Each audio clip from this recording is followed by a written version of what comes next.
Bonjour à tous et bienvenue dans cette nouvelle vidéo.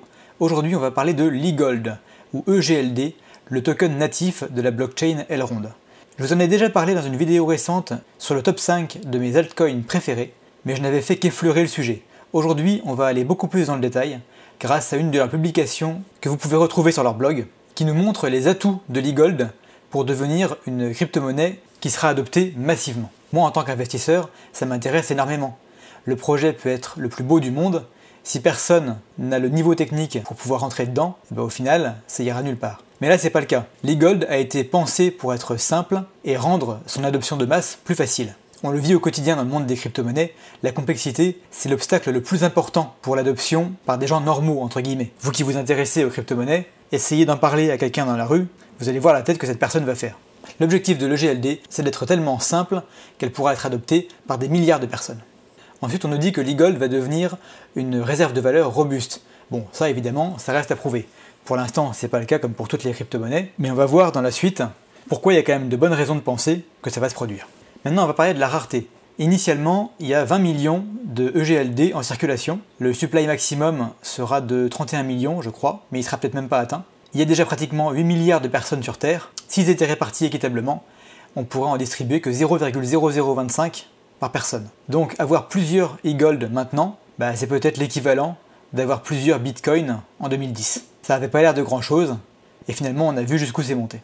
Maintenant on va rentrer un petit peu plus dans le détail du mécanisme qui permettra cette adoption de masse. Comme pour beaucoup de crypto-monnaies, la récompense des validateurs viendra de deux choses différentes. Au début, ce sera de l'inflation, il y aura de nouveaux jetons qui seront émis pendant 10 ans, les 10 premières années. Au fur et à mesure, cette inflation sera complétée puis remplacée par tout simplement les frais de transaction. On voit sur ce diagramme que pendant la première année, il y a relativement peu de frais de transaction puisque l'adoption est encore limitée. Et plus on va vers l'année 10, on voit que le volume de transactions en augmentant permettra de continuer à récompenser les validateurs sans avoir à émettre de nouveaux e-gold, ce qui de toute façon sera impossible. Ensuite, on n'arrivera peut-être même pas aux 31 millions de supply maximum pour le GLD.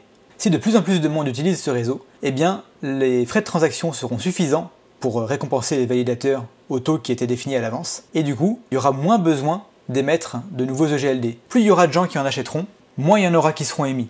Et le supply total, j'avais un doute tout à l'heure, qui est de 31,4 millions, ne sera peut-être jamais atteint. Maintenant, on va comparer l'EGLD à la monnaie qu'on connaît tous dans le monde actuel. Il y a actuellement deux types de monnaies dans le monde. La monnaie représentative, qui est adossée à quelque chose, qui représente quelque chose. Quelques décennies en arrière, par exemple, le dollar était une monnaie représentative, puisqu'elle représentait une certaine quantité d'or, et la monnaie fiduciaire, émise par les gouvernements, mais qui ne représente rien du tout.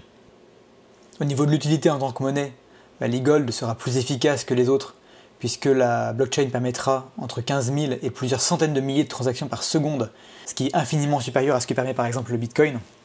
Et on aura donc des transactions qui seront rapides, pas chères et efficaces. La rareté, ça on vient de le voir, c'est 20 millions au début, et ça ne pourra pas excéder 31,4 millions. Et en plus de ça, on n'est même pas sûr que ça aille jusque-là.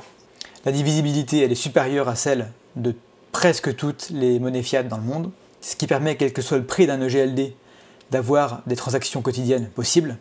La transportabilité, on en a déjà parlé.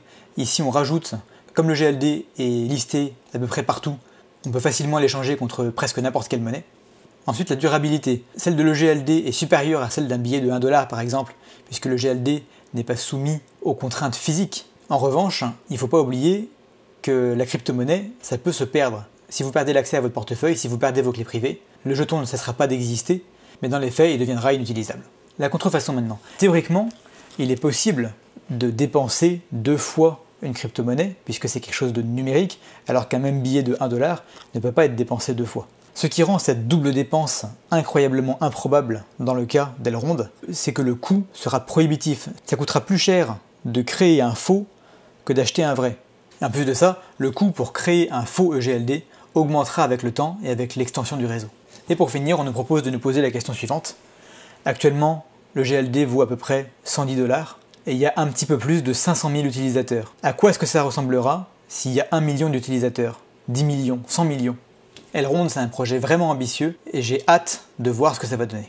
Rapidement, juste avant de finir, vous pouvez aller voir dans Écosystème, toujours sur le blog Elrond, et vous allez voir une liste de partenariats absolument sans fin. Voilà, si ça vous dit de vous lancer là-dedans, Vous pouvez bien sûr acheter de l'EGLD sur beaucoup d'échangeurs. Je vous conseille quand même de prendre l'application Maillard. Je vous mets un lien dans la description pour la télécharger. Pourquoi? Parce qu'il y a encore en cours l'airdrop pour le MEX, le token natif du futur échangeur décentralisé de la blockchain Elrond. Le MEX, c'est une nouvelle crypto-monnaie, mais elle a ceci de spécial que vous ne pourrez pas l'acheter avant qu'elle sorte. Elle sera intégralement distribuée aux utilisateurs de l'EGLD. Et comment est-ce qu'elle sera distribuée? Basée sur le nombre de GLD que vous avez justement sur Maillard. Il y a un truc cependant qui n'est pas très clair. J'ai pas réussi à savoir pendant combien de temps allait durer la phase d'évaluation de la quantité de GLD que vous possédez. Ça fait déjà 5 semaines au moment où j'enregistre la vidéo, mais j'ai de bonnes raisons de penser que ça va continuer jusqu'à au moins juillet. Donc vous pouvez tout à fait encore rentrer dans la course, mettre quelques EGLD sur l'application Maillard. Vous aurez des bonus si vous stackez des EGLD, et en plus de ça vous toucherez des intérêts. Et au lancement du Maillard Exchange, il y aura donc ce fameux airdrop de token MEX. Plus vous aurez stocké d'EGLD pendant longtemps sur l'application Maillard, plus vous serez récompensé. Si vous en avez déjà des EGLD, c'est vraiment dommage de les laisser dormir sur Binance et de ne pas les mettre sur l'application. Comme tous les airdrops, on ne sait pas ce que ça va donner, mais celui-ci a l'air d'être quand même vraiment intéressant. Merci à tous pour votre attention, je vous retrouve dans la prochaine vidéo avec grand plaisir. D'ici la semaine prochaine, soyez prudents dans vos investissements, mais n'oubliez pas de rester curieux. À bientôt!